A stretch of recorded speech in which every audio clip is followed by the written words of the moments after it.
Ikaw na naman. Sinusundan mo ba ako? Ha? Hindi ah. Lagi naman ako nandito.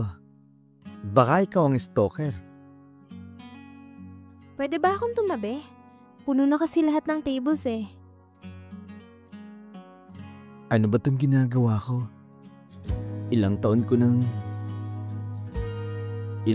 nang pinaninindigan tong pader na to. Gusto ko kasi ipakita sa mga tao kung gaano kasaya ang mundo kapag bukas ka sa lahat. Gets mo? Ilang taon ko nang pinaninindigan to. Tapos parang gusto niyang sirain ng isang ngiti lang.